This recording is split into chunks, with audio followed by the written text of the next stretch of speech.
Welcome, welcome, welcome. Welcome to Wholesale Hotties, a place where ladies in real estate are talking about real estate. I'm your host and MC for the evening, Sharon Lee Smith, together with my lovely co-host, Donda Mullinex. Hey, Donda, how are you this week? Great. And one of my other lovely favorite co-hosts, Jennifer Stewart. Jennifer, nice to see you again. Monique will be in a little later. Our special guest today is my lovely friend, Amy Biernat. Amy, welcome to the show. Thank you. Thank you very much. Well, thank you. You're welcome. Amy, I understand that you have a lovely business that you work with your husband, which is, I'm sure, challenging at times because we all know how men are. But let's start at the beginning. How did you get into real estate? Honestly, Brian started before I did. He was working his W-2 job, and I was a stay-at-home mom at the time. And we had moved to Mississippi in 2015, September 2015. February 2016, he was diagnosed with cancer. And so that, that change starts changing your perspective on things, starts making you think a little bit. And so he got through that well and is well today. And then in 2000, and then February, I'm sorry, that was February 2015 and then 2016. And then July 2016, I was riding my bike. I was cycling on the Natchez Trace, which is a federal road, which means it goes from Tennessee all the way down to the bottom of Mississippi. And it's very well-known road for cyclers to ride on. But I was riding, and I did that religiously every morning for about 2 hours. And I was hit by a car from behind. Oh, wow. I didn't know that. So that, again, another incident that that just really, rocked our world. Really got us thinking, like, what do we need to do to make sure that we are really looking out for each other? Because he had something that, if something were to happen to him, what would I have left? Like, what would I have? Yeah. And then something happened to me, and we started thinking, if something happened to me, what would he have? Yeah. So that really got us thinking about our future with each other, but also what happens without each other. In general. Like, what do we have? Our kids at that time, we had one in college, we had two still at home. And so we, that's a thought. Like, both of us could have been widows at an early age. Really. I was 43 at the time. And so that was young. Yeah. And so we've always been kind of the entrepreneur spirit. We always wanted to have something that we could, do, something that we could do on the side more than anything else. He still has W-2. I went to school. I had a counseling degree with a emphasis in drug dependency. And then I also had an associate's degree in accounting. And so those don't go together well, but they actually went together really well. It worked out really well. That's fair. So I did, today you can still use that counseling degree no matter what you do. Yes. It works well in the business. Let me just tell you. Marketing, tenant screening. Exactly. It's amazing how you can read people really well. But the bookkeeping side, I actually did work from home for several years doing that until 2008 hit, because I had all contractors when I was doing my bookkeeping business. That's what I had. Yeah. And so I lost all of them. I saw it coming. It's amazing how I saw it coming, not realizing really what was coming, because I was on the bookkeeping side. I really didn't pay attention to the real estate market, but yet I saw it coming whenever it was coming, because I looked at their books every month. Numbers, yeah. Yeah, I was keeping up with that. Yeah. So anyway, I lost all of them at that time. It was kind of sad. It was really sad though, because I saw them have to go get a W-2 job that they did not want to go get, because they were. Yeah, I'd rather gouge my eyes out with a spoon than have a W-2 job. Same here. I am not. I would be a Yeah. terrible employee at this point because Yeah. what I want to do Totally is unemployable. going to Yeah. your job every day. Yeah. So anyway, so back to 2016, Brian started watching podcasts and listening to real estate. I don't even know where he went, I'll be honest with you, because I wasn't really paying attention because it wasn't my thought Thing. process more, it was more Yeah. his. Yeah. So he started listening to stuff. And so he came across wholesaling. And so we got into that. We drove into that. While he was at work, I was driving for dollars and getting addresses. And I'd go home and then I would get all their information. I'd go online, I'd get all their information. And at night he would start calling them. Because at that point I was like, I don't need to call them. You can do that. Yeah. This is what you want to do. This is not what I want to do. Yeah. And so eventually it got to where we had so many names and numbers and everything that we both started calling because it's at that point, it got to so much. And so I would start calling them too. And then we didn't do our first deal. It took us 9 months to get our first deal after all of that driving and driving and That's driving. typical, actually. Yeah. Yeah, it was a lot, which was great because once they started coming around at that point, and then we started doing some postcards and marketing and stuff like that. But then once we started to figure out you can do other things like fix and flip and all these other things, so we started getting it. And I was actually because he was still working, so I would be doing the fix and flipping part. That's when I found out I really did not like working with contractors because we didn't have good ones. Yeah. We didn't have good ones because we were new and nobody was sharing. Nobody wanted to share theirs, of course. So we didn't. Yeah, that's when I was like, I don't like myself with these people because I had men that did not respect me. I had men that would not listen as part of respect, would not listen to what I asked for, and they would do their own thing. And it was very hard. After the third house with this one gentleman, I was like, I'm done because I can't do this. Yeah. So it was not enjoyable, and I'm not doing something I don't like. Right. So I was done with that. I was like, I'm done. You can do this because if that's what we're going to do, I'm not doing it anymore. Yeah. And so we moved on to, that's when Brian started listening to a podcast about short-term rentals. And he said, why don't you listen to this one? And I said, okay. And so I was like 15, 20 minutes in, and I was like, I can do that. I can do. Because I felt like just that was hospitality. And I worked in hospitality. I liked hospitality. Growing up in high school and college, I worked at a hospital. I loved it. Yeah. I enjoyed being around people. I enjoyed serving.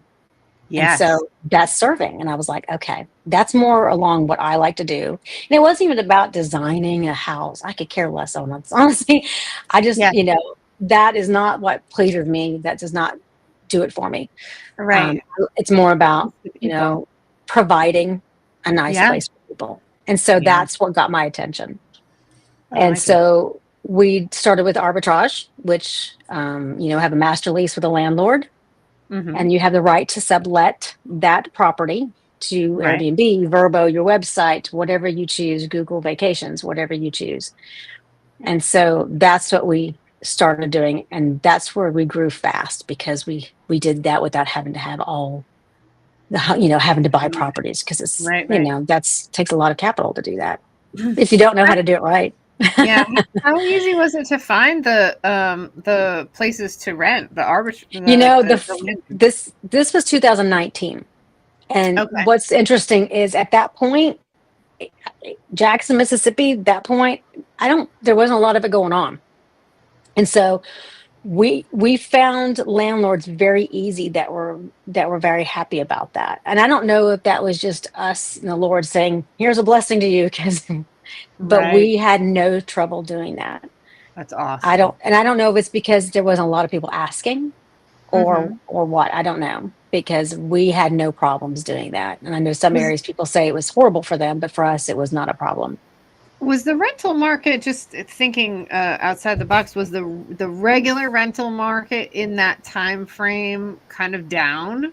And I wonder if I wonder if the proposal of this guy's going to come point at that point, our area, short-term rentals in Jackson, Mississippi, there was maybe 250 in Jackson alone. Now there's outskirts, but there weren't that many in total in that area. Now there's over 500 in our area. Mm. So that tells you that at that point they were low. So it wasn't like everybody was complaining because there's so many and, it's taking up the rental market, blah, blah, blah.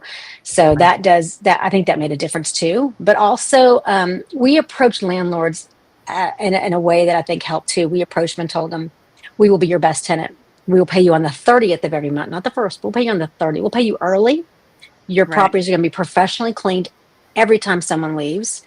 The landscaping, depending on the landlord, because someone might do their own landscaping, but the landscaping will be taken care of every 2 weeks on the date. Like we're not gonna hold off on that. Like we have to, because our business relies on that. So we really honed in on taking care of their property and making sure that they understood that we had to do this. And so they watched us. They definitely watched us, and then they realized they really meant what they said. Yeah. And so we were very careful on who we let come in, as far as we kept our pricing up a little higher, so that way we wouldn't get crazy in. Yeah. And we've had good experiences, and so they watched that. Yeah. Yeah. So we started out with 4 immediately. So Brian and I said, we're going to go try to find some, right? We went to Zillow. That's where we went, because where else do you go to find a rental but Zillow, right? Yeah. So we went to Zillow, and he found a lady who had a 2-bedroom, 1 bath. And I went out and found a guy who had duplexes, and he offered 3 leases. And I said, yes. I was like, I'll take whatever you got. And I said, yes. And so we came together not knowing this. And we came together and said, hey. And he was like, what? You got 3 of them? I'm like, yeah. But I win. Yeah, I know, right? Now you got to furnish them. Yeah. Yeah. So yeah, exactly. But and that was the thing too, is how are we going to furnish these? And I was like, we have a credit card that has a $10,000, 0% interest for 12 months. That's how we're going to furnish it. Yeah. I'm like, you do what you got to do. So, and of course, I'm the risk taker, of course. And Brian's going, oh, gosh, what if we can't pay that off in 12 months? Like, what do we do? I'm like, well, we start doing what we got to do. Just do what you got to do. That's how I am. I'm just like, we're going to do what we got to do. So anyway, within days of putting all these properties on Airbnb, we started getting bookings immediately. I was shocked, because I'm thinking it could take a little while for this to start rolling, right? No, it hit hard. And back then, a 1-bedroom you could furnish for $3,000. It was great. You can't do that now. So it was wonderful, because that's what we did. We just furnished these things off Marketplace or wherever we could find, decent stuff that, we've now updated some of these, and but money went further, which was nice. Yeah. So that helped a lot. Did you guys decide to start buying so you could get more of the tax benefits and stuff versus for renting? So actually, we did arbitrage for the first 3 years. And we didn't buy our first one until 2022 or 23. Might have been 23. So we didn't start buying for a while. What happened is we got like 8 arbitrage. And then then investors started kind of noticing, as we were talking, we've talked to people all the time. Investors around us started noticing what we were doing. And so we had investors actually approach us saying, hey, I have a property. Would you manage it? And we're like, yeah. Why not? Yeah. Why not? So now today we have 17 not 17 investors, probably about 12 investors. I don't know how many, I'll be honest with you, because they have multiple properties. So we have 12 investors that we manage for. They have 17 properties total. And then the other, what's got to be more than that now? We have 30 properties that we manage now. Wow. And I'd say probably 18 or 19 investors out of that. And we have 7 that are arbitrage, 2 that we own, and the rest of them are investors. Calculate that. You're managing. You know, I have to get a calculator out for that, right? 1 plus 2, that's 9 or hours minus 30. So that's 21 and 21 that we manage. Yeah. Because I just treat them like my own. Yeah. Yeah. Yeah. I can't hear you, Jennifer. I can't It's like either. you're muted. It's like you're muted. No. No. Uh-oh. Go and come back. Leave and come back. Yep. Oh no. We've had it happen a couple of times. Not just her. It's happened to me and all of us. I don't know. What it is. Really? Yeah. Once in a once while. Once in a while. I noticed that she had cut out during Oh, the countdown, okay. and then it ended up rejoining. So Okay. anyway, Yeah. she'll come back. Yeah. What were we saying? What was I saying? I got distracted. What- So anyway, yeah. So I mean, we don't differentiate. Like literally, we don't sit there and say, okay, well, this is so and so's and this is ours, or we don't. You We manage it the don't. same way. We totally manage them as if they're all our own. And it's interesting because I even have people think that, well, do you, like, if someone comes to you and needs a place, do you look at your own first? And I don't. Like, Yeah. it just depends on what the need is. Yeah. Right. Right. You just So want you to fill those houses. I don't, yeah. And I mean, I have more of a desire to want to make sure theirs are filled before my own, honestly. But at the same time, I don't differentiate. It just, the need dictates the property. It really does. Right. That makes Location. The location. Yeah. Location is a biggie. Yeah. And how many people? And size. Yep, size. Exactly. Mhm. Yeah. Yeah. That's Jennifer, yeah. can we hear you now? Yeah. I think you can. I tested Yay! Yeah. for that. Amy, I'm curious, what software did you guys use at first, maybe? And then did you end up choosing different software later as you built up volume? Oh, good question. So, yeah, very good question. When we first began, I just integrated Airbnb and Vrbo together. And I hope to God not to get a double booking because every now and then they would come apart. That was the Right. scariest. It happened once Yeah. or twice. I remember that. That's horrible. Like that's your nightmare when you're first starting, like for that to Yeah. happen. But once we got to 18, which was way too far, I should have never let it get to 18 to start. We went with OwnerRez. And at that point, that's what I was afraid of, my dogs. That's At that point, OwnerRez, you had to, it was email back and forth every day. They'd give you homework and you had to do the homework. And then they would teach you how to integrate, like how to set their system. It took over like a month and a half to finally get that Wow. done. Oh, They don't do interesting. that now. They do not do that now. And thankful that, I mean, but at the same time, I learned their system. I mean, I know the back end, I know the front end, I know everything about their system. Yeah. So in a way, it was kind of good the way we did it, but now they do it all for you, which is great. I mean, it was tedious. And it depended on me because if I didn't do the homework, then like a day or two would go by that I could get to it. Because some days were busier than others. You just can't get to everything all the time. right. And Yeah. it took longer. That's why it took a month and a half because it was dependent on me to get this stuff done. Right.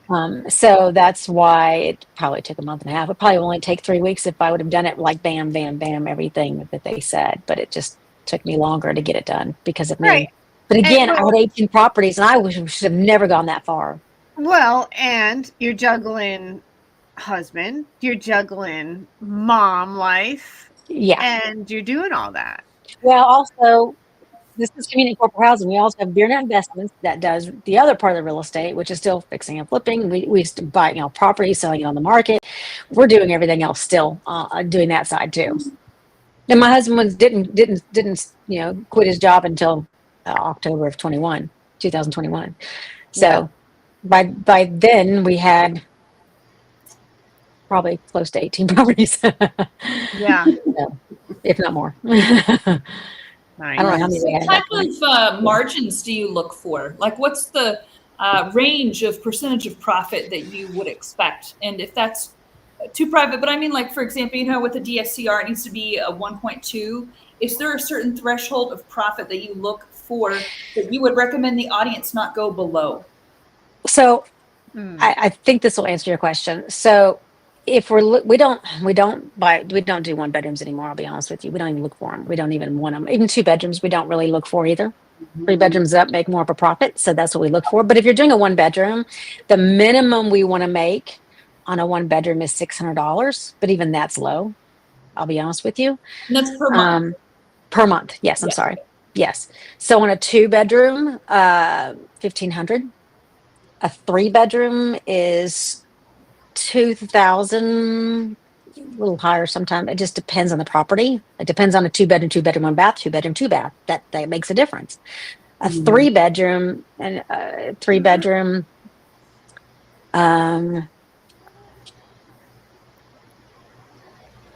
I'd say closer to 2,500, and then 4 bedroom and up, just go. Yeah. Just, I mean, Is that gross you're talking? yes. Okay. No, I'm talking net. I'm talking net. That's not. Okay. Yeah, I'm talking net. And Oh, is yeah. that Yeah. for midterm or short term for those? It's all, we don't differentiate, I'll be honest with you. So on a midterm, we actually make less than we do in the short term Yeah. because we actually offer a discounted price for the midterm because they're staying Right. longer. Right. Right. So Right, we right. actually make more on the short term. If, someone comes in on Airbnb, even if they're staying for 3 months, Airbnb price is going to be up because we use price labs, which dictates our price. And so it goes Okay. up and down depending on what's going on in the area. But I set the standard. I set the low. I set the low, medium, and high Mhm. on there. And it just, price labs dictates that price. And so Thanksgiving, it shoots up. Whereas if they're staying a midterm, it's going to keep it straight all the way across. Mm-hmm. Like a 3 bedroom is going to be 4,500. Mhm. Probably 4,800 now. We were actually raised the prices, but 4,800 all the way across. Whereas someone comes from Airbnb, it's going to go up to 5,000. Like, depending on, it's going to raise that price up to 5,500 for the month because of the stuff that's going on in the area, or Thanksgiving, or Right. holiday type situations. Right. Right. Yeah, so it just depends on what's going on. Interesting. So do you guys find Yeah. that you try to like put like bunk beds in there or hide beds to make butts? I know the rules, butts in beds. The more butts you can get in beds, the Yeah, more. I am not that person. I have a friend who does that. She'll put 12 people in a 2 bedroom. I'm like, whoa. No, I don't do that. I don't like, if it's a 4 bedroom, I do 8. If it's a 3 bedroom, I do 6. I Yeah. don't like to stack people in because just what it does to your property, the damage that comes Wear in and with tear that. and I've stuff. seen that. Yes. I've seen it. I mean, we do a security hold. We have an owner res. You can do an agreement, a rental agreement, which they have to sign before everybody has to do this, no matter if they come on Airbnb, Vrbo, Google Vacations, website, anywhere they come, because we have a website, anywhere they come, they have to do a rental agreement. We also take a security hold. So if it's a 1 bedroom, it's 100, 2 bedroom, 200, 3 bedroom and up, it's 300. Now, we can still, if it's Airbnb, if it's higher than that, we can go after them for that, whatever. But, we do that. It seems to keep all the crazies at bay, which is great. So we don't get those, because I've had a couple people say, "Oh, I don't want to do that." And I'm like, "Well, you can't stay." And I've had some people say, "Well, then I'm not going to do it. I'm going to back out. I'm going to cancel." I'm like, "That's fine, because I don't want you if you can't do that, because there's a reason Right. why you don't want to do that." Yeah. Right. So I'm okay with that, But if I lose that booking, somebody else always comes anyway. Yeah. Well Yeah. said. So I'm okay with that. It's not worth losing out on having to shut it down because now you got to go and do a bunch of repairs or something. Exactly. You pay in the long run. Mhm. Yes. And then Yeah. for our midterms, we have where they have like a $2,000 deposit because they're coming for 6 months plus. Sometimes we've had someone stay for a year. We have a couple people stay for a year, building a house, had a house fire, just all these different situations where they've come for a year, and we taken a $2,000 deposit. Mhm. And so one person, we actually kept the whole 2,000 and probably need another $1,000 on top of that. But we made enough in the spread that it was okay. But at the same time, I mean, they just did some damage. It's like, but we Yeah. started doing cleanings because of that. That taught us to do cleanings like every 3 months if they're coming for Right. a long time. Yeah. And we also get eyes on, because we do filter changes, HVAC filter changes. We do pest control every 3 months. That gets our eyes on anyway. But you don't really see it until you get in there cleaning it. Yeah. You don't Yeah, really see the damage until you're actually walking through it and cleaning Oh it. yeah. And you Yeah. said fire, which reminded me that I remember Brian Amy's husband talking to me about you guys getting really involved with being a resource for insurance companies. Yeah. Yeah. Are you guys still doing that? And Mhm. how were you able to kind of get that started? Yeah. Who So, do you contact? yeah. So Brian took about a good year actually and went through and found all the, not all, but a lot of the insurance specialists, CRS, ALE, electricity, I don't know how you say that exactly. Some of the big names that do insurance stays or insurance specialists, or not stays, insurance specialists. And so what they do is the adjuster will tell the homeowner, hey, look, call these people. They will help you find a place. They will help you with finding it, helping you pay for it, helping you get through the process. And so he took about a year and just emailed them and called them and just contacted them and let them know we're in Jackson, Mississippi. This is our website, and this is who we are. We're here to help. And after about a year, we started actually getting the emails, because they don't really call. They like to email because they're busy, and in their subject, they'll have Jackson, Mississippi. So that way they can go back and find you, like they'll look up Jackson, Mississippi. And so that took a good year though for him doing that. Good for you but it guys. paid off. That's really awesome. It paid off. Yes. And so that's all you do, honestly. Yes. The fortune's in the follow-up, ladies. Let me just tell you, it's and a lot of people might give up, but continuing to do, and he's still today, every week, once a week, he sends out an email to all the same people and anybody else who we get a phone call from or an email from saying, do you have a property? Even if sometimes they get them and say they're in Minnesota and they're looking in Minnesota, but they don't realize we're in Jackson for some weird reason.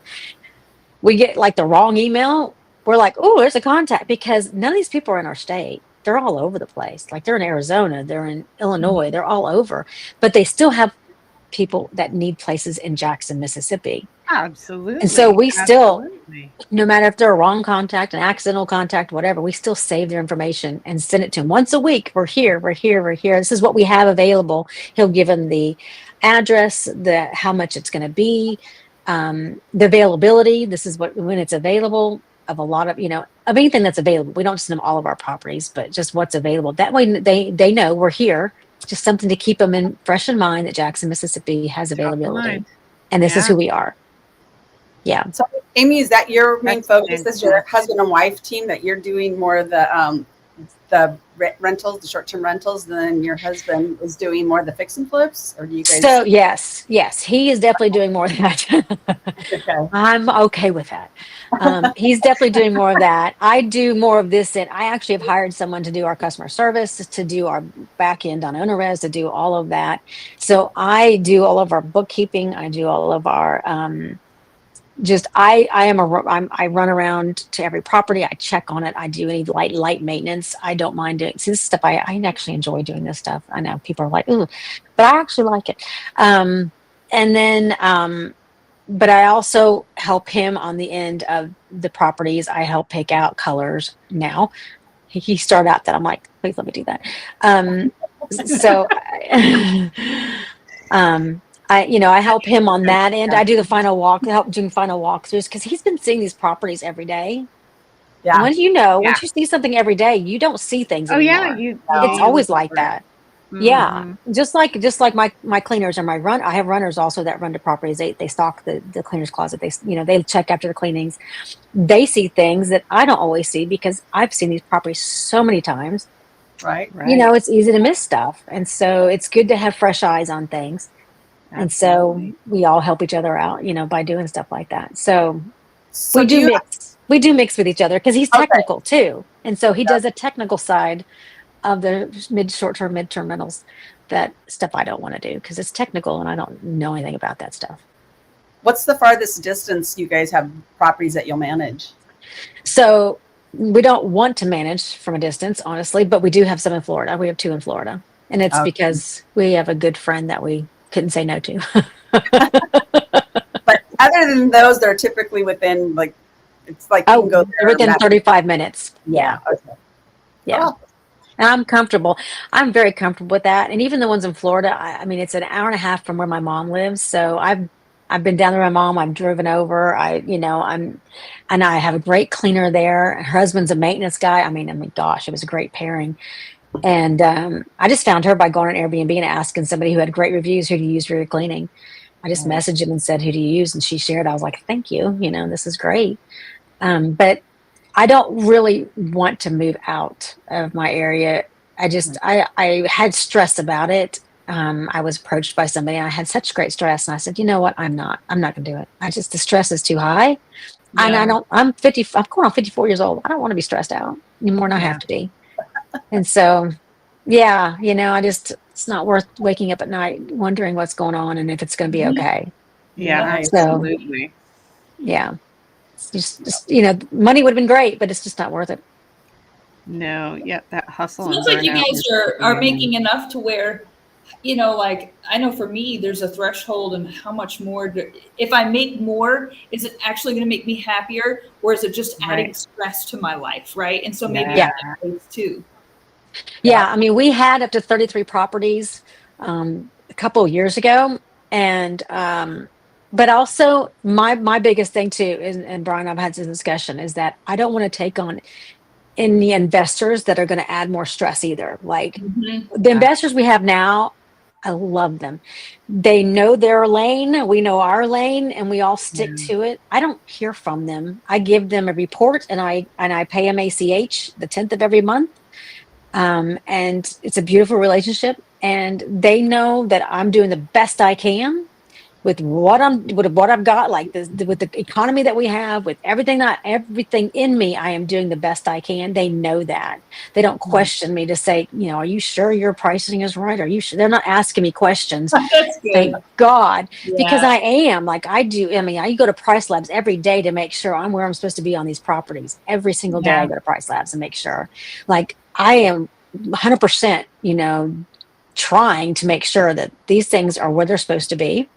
And my investors don't question me. And I'm so happy. I mean, we have one that I don't ever hear from. Like, I haven't heard from since I took his property, because he's getting his money. I think he's happy. You know what I mean? And that's, and even if he's not, like, he didn't get money for the first 3 months we had it, because he knew it was going to take some time to get it going, because it was kind of a little different, because it was a 1 month minimum because of the situation of his house, where it was at and everything. It was a 1 month, it's 30 day minimum, I should say. Sorry. Right. 30 day. And he knew that. So he knew that going in, it was going to take a little bit, and he didn't get upset. He was just like, okay, you guys know what you're doing. I was like, thank you. I mean, not everybody has that perspective. So true. Right. So, And so the investors we have, I cannot complain. I cannot complain, because all of them have been super. And I don't want to take on anybody who's going to be micromanaging me, because I don't do well with that. Is that what made you go from 33 and then down some? Yeah, because they were micromanaging you too much.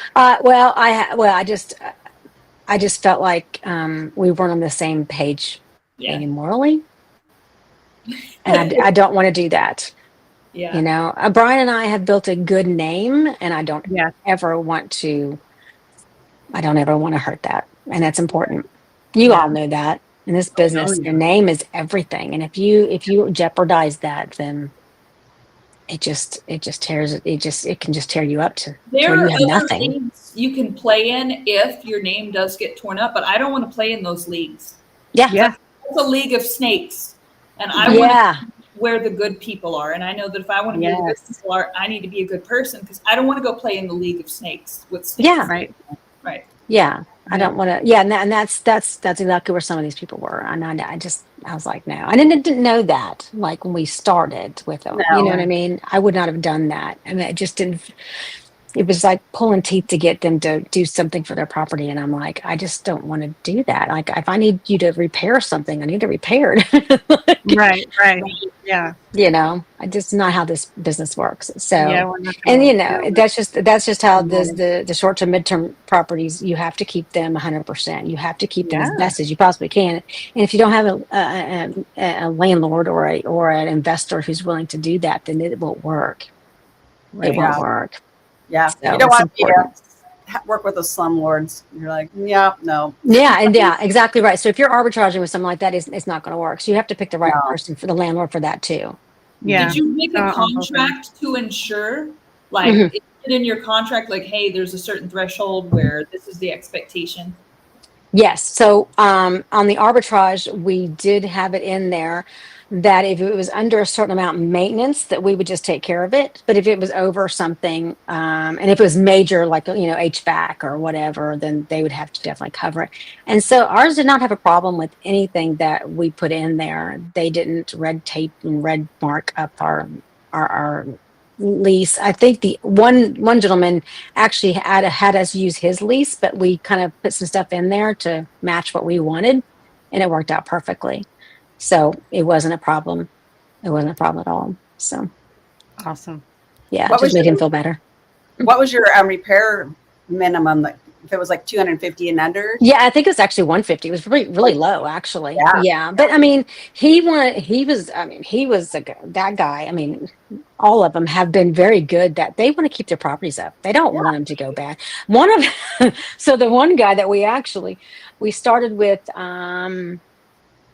he wasn't one of the first guys, but later on we got with another guy that we had two off the bat. It was side by side duplexes. It was duplex side by side, and he had a puppy mill in one of them before us. So he was dying to get somebody to take good care of his property. So when we met with him, he was like, yes, like, I love what you're doing. Because he literally had a puppy mill in one of his duplexes. I can't even imagine. So he had just got done dealing with that. So he was thankful, like, oh my gosh, please take care of my properties. But then we had those two, and he came to us and said, would you like another one? We're like, yeah. And so we had a 2-bedroom house, and the area it's one of our best properties. Like it does the best in the area because it's right by the water. And then he had another one across the street. And we're like, yes. So he's come to us several times, and we're like, yes, because he's got great property. The areas, I mean, they do the best. The properties are the best area. So we're like, yes. Like, yeah, my arm. It's a win for you guys and for him. Now he knows he can still have that business and that home for his retirement, however long he wants to keep it. And yet in the meantime, and thing is, he's not a true landlord. He's an accountant who happens to have properties. He's not even a landlord. See, and now it's like truly passive income for him because he just really has this thing, and you guys do all the work, and he just gets the check. And we have all the contractors. He doesn't even have to find a contractor. We're like, we have a guy that can do that. He's like, great, you just do that. We're like, okay. That's awesome. Yeah, it's worked out well. It's worked out well. That's so awesome. Yeah. So these midterm rentals and the arbitrages and stuff, are you doing co-living on those, or are those different properties? So the co-living didn't start till 2023. We bought a mobile home.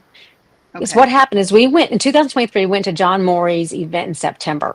Yeah. And Lisa Cordner, I think, Jennifer, were you there? Lisa Cordner spoke in 2023 at his event. I went to, what was it? Well, you were there at the event with Tom Olson there in 2023. And then, but I think John Morey's event was really close or something like that. It was, yeah, they're always really close together time-wise. Yeah. So in 23, in September, we went to John Morey's event, Southern Charm. I can't remember the name of it. Southern Charm. Yeah, and Lisa Cordner and her husband were there, and they spoke on co-living, and we were like zoned in when she was talking about it. Oh yeah. And we couldn't believe the numbers she was getting for just the property she had. I don't remember how many she had at the time, but now she has, I don't know how many beds she has. I don't even know. I'm not even going to guess. But she's done well. She's done very well, and she's added quite a few. But we asked her so many questions. Well, we just were glued to her when we were there, and she was so gracious to us to answer everything all the questions. And then afterwards we were texting, Brian was texting her, I was talking to her. I mean, we were just, that's when we said, we have land out. It's not really a mobile home park because there's actually houses there too. So it's kind of a hodgepodge park, but at the same time, it would allow it. And so we were like, we're going to do this. So our first one it was a mobile home that we converted from a 5-bedroom, 3-bath to a 6-bedroom, 3-bath. We took the dining room and closed it in and made another bedroom. And that was our first one. And We've had it for just over a year, and it's done well. It's been making money. It took a little bit to get it started because it's a rural area. It's in Florence, which is about 20 minutes outside of Jackson, but it's done very well. We're making money every month. So I mean, that was our first to get started, and we thought, well, if we can do it in a mobile home, we could probably do it anywhere. That was our Yeah. thinking. Rural too. I mean, it's not like it's Yes. out in the middle of everything. It's kind of off the beat. It's not off the beat. It's by a main road that comes into Jackson, but it's not by major shopping or major Right. Industrial work or areas. whatever. Yeah. So we thought, okay, people are willing to drive in, then this is great because there's not a lot of co-living areas in Jackson right now. We have 3 right now, and there's one other one in South Jackson. And I thought, oh gosh, I wouldn't stay in South Jackson. So we're really a good option for these people because we're in Florence and North Jackson, so that's good. And then we're actually rehabbing a property right now that's almost finished, and so that'll be our 4th one. So, and then the one that we don't have it on pad split right now. It's a 7-bedroom, 3-bath. And that one actually we haven't really put on pad split. We kept it off because we have a lot of business that come in and they rent it out, and it's done better than putting on pad split right now. So the other ones are on pad split, which is like Airbnb to furnished rental. So we have 3 of them, 2 of them on pad split right now. The one that's not, it's a rehab still, so it's not ready yet. And then we have a 4th one that's a 7-bedroom, 3-bath. That we've just been running out to businesses. We have not put on pad split yet. Yeah. Because it's just done so well by itself so far. So it's an option to put on there. We just haven't done it. Yeah. So with the 7-bedroom, how are you renting it out to businesses? So we have it on Zillow. And people find it on Zillow. All of our properties, by the way, are on Zillow. All of them. And it's on Zillow as the midterm price. So that way businesses can find us, insurance specialists can find us because they go to Zillow first. They don't look anywhere else but Zillow first. Oh yeah. Even if you're in their system, they go to Zillow first, which I never understand, but they still go to Zillow first. Yeah. That's a good tip. Yeah. So if you want to do that, like I put a picture, the main picture is your best picture, and I put furnished. And then I put the midterm price, which for us, a 3-bedroom is about $4,800. And then I put all the midterm, like $2,000 security hold, $500 cleaning fee. If you have a pet fee, if you have that, I mean, you can go up to like $750 a month or $750, whatever you want to do for your pet fee. That's up to you. Or you can just do a pet rent. I mean, you can make it a monthly fee. I know Tom Ely does that in Memphis. He does a pet rent. He gets it too. So I haven't done that yet, but it's an option. We just do a flat, non-refundable fee for the pet. I usually do that too, but that pet rent's interesting. He does good with that. Yeah. There's a lot of options there. Yeah, and I guess you could do both, a smaller, like non-refundable fee, and then the monthly fee. You can. Yeah. There's a lot of options with that. Do you he have makes good money on that. rules for your co-living, like men only or one's women only? We don't do that. We have it mixed, and we haven't had any issues with that.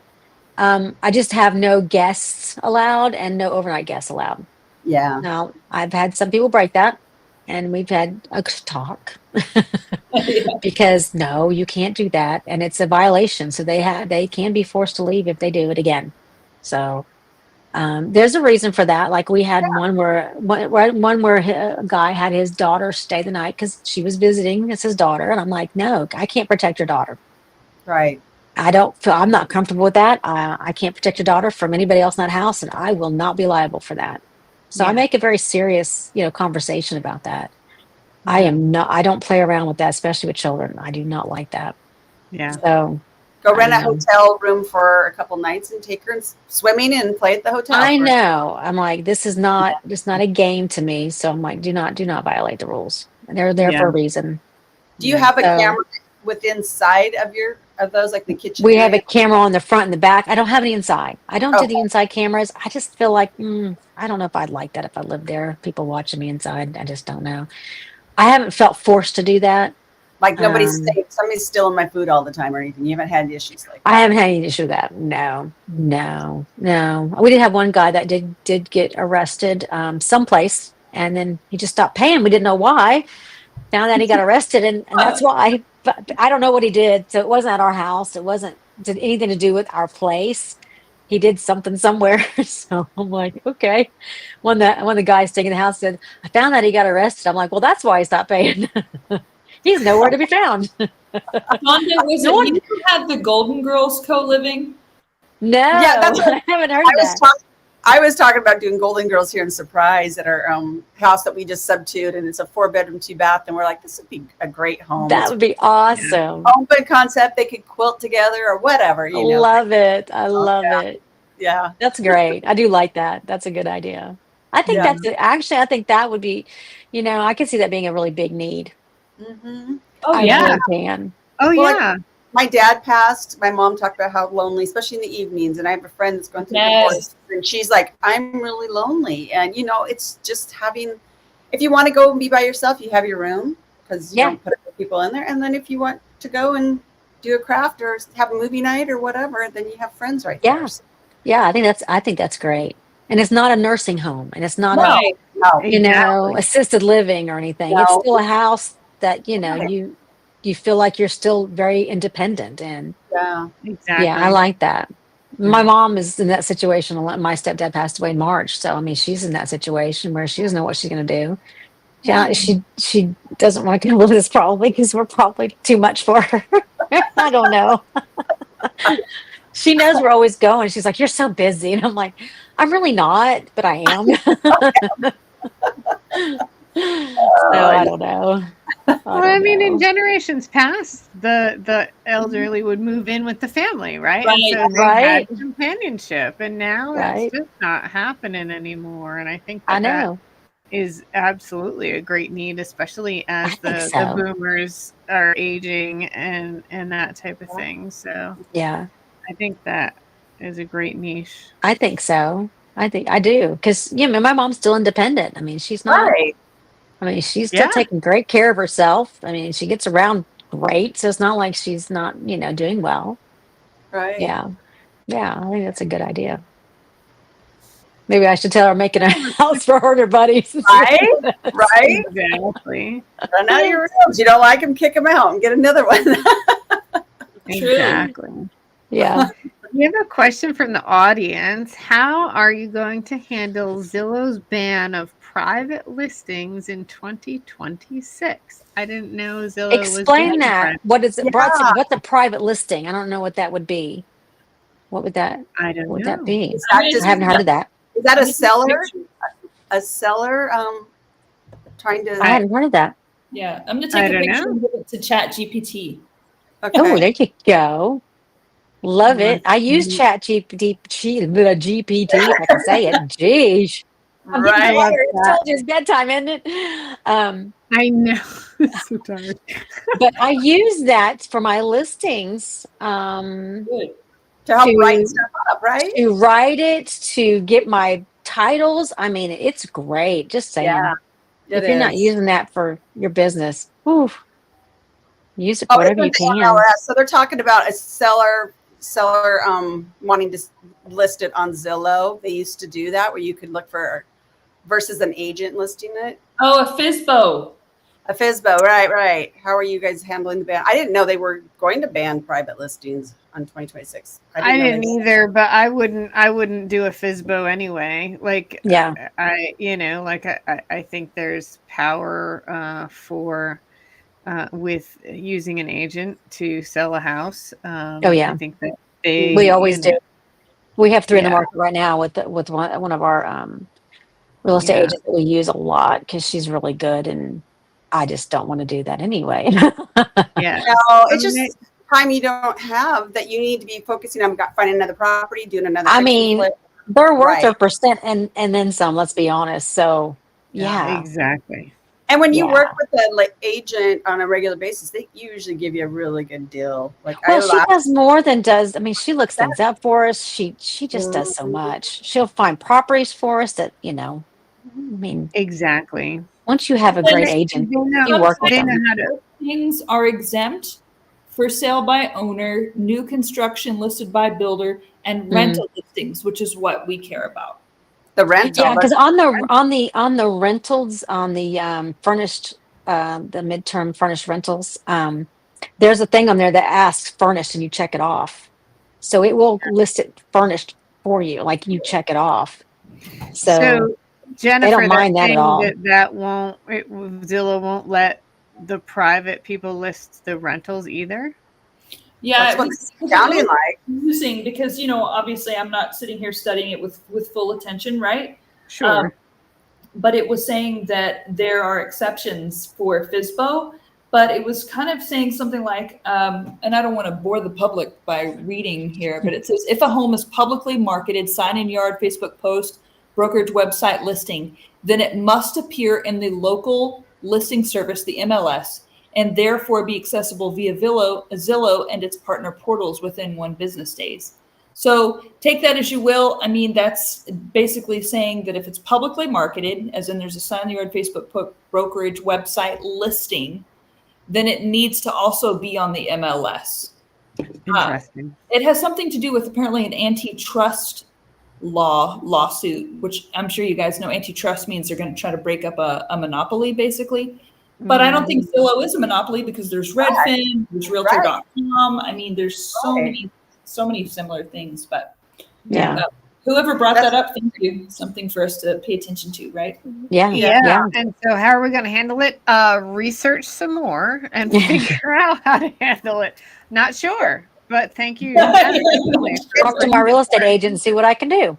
Right. And the rentals, though, you don't usually have a agent for rentals. So right. Most people don't. I mean, some of them do, but you don't need to typically. Yeah. That's interesting. Exactly. That'll be interesting. Thanks for that tip. Yeah. We'll definitely be watching that. Take it to that. That's the thing, is we get to all learn together. Yeah. Yeah. Something new. Doubt. It's always changing. keep each other free. Like without this community that we're in, we're not free because we all kind of need each other. It's such a team sport. Oh, it's Ross. Tell Ross I said hi. This is Ross, by the way, Donda. I was wondering this XX. Yeah, hi, Ross.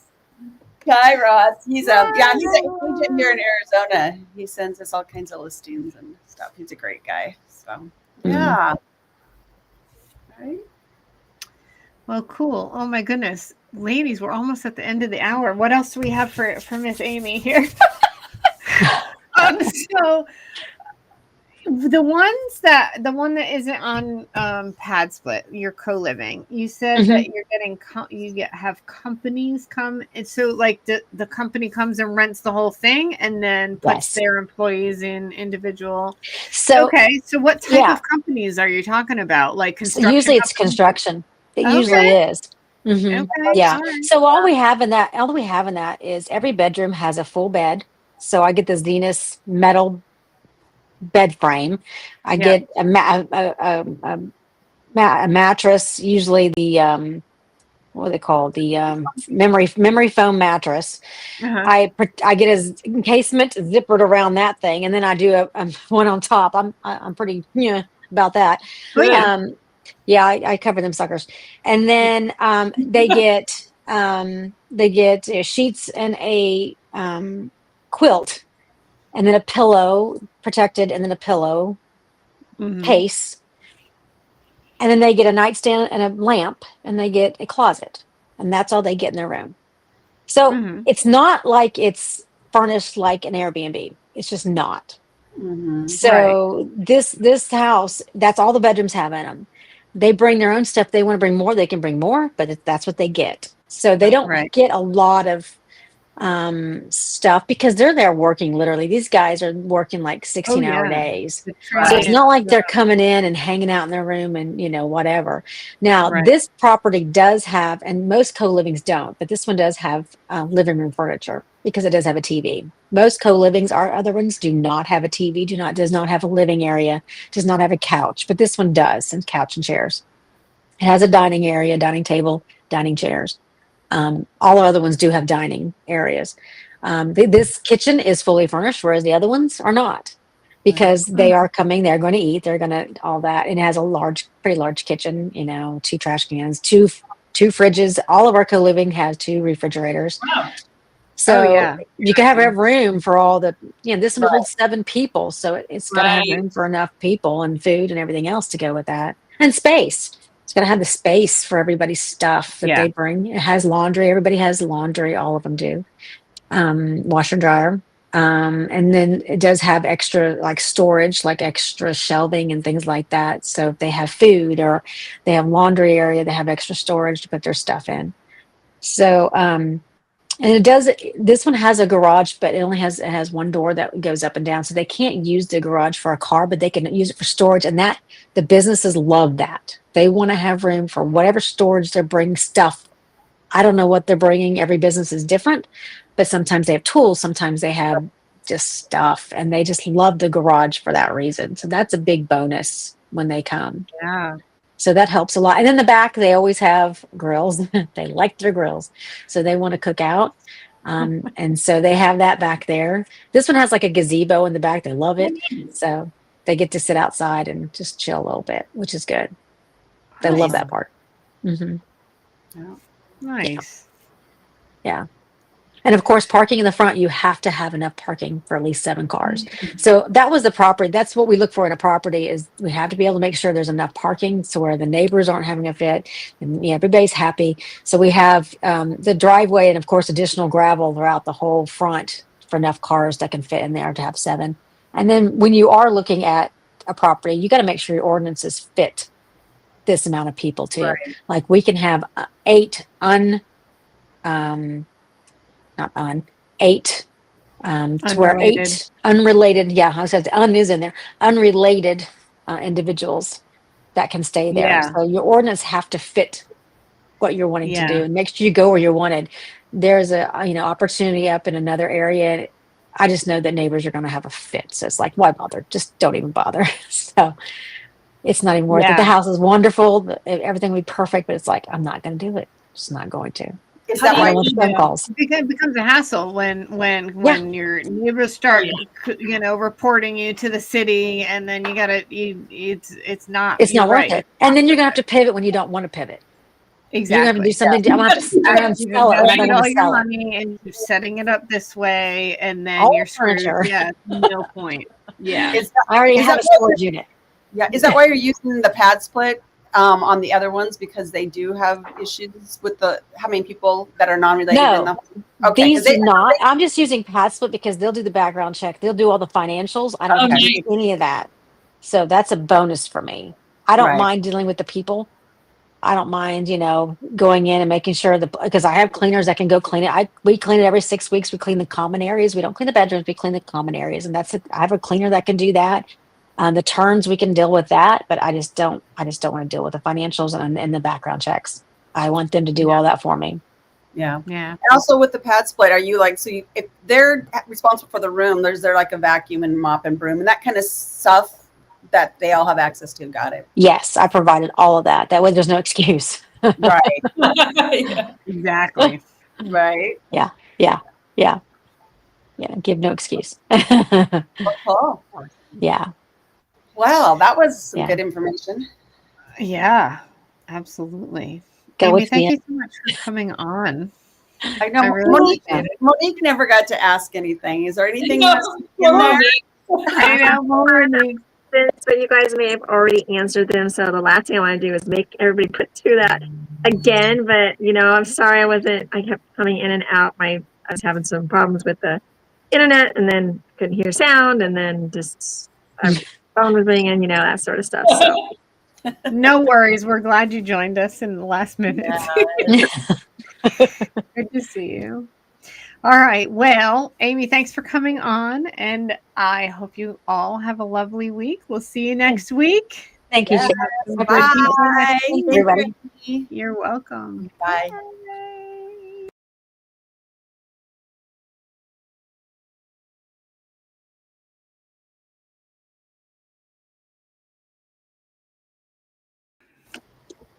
Hey.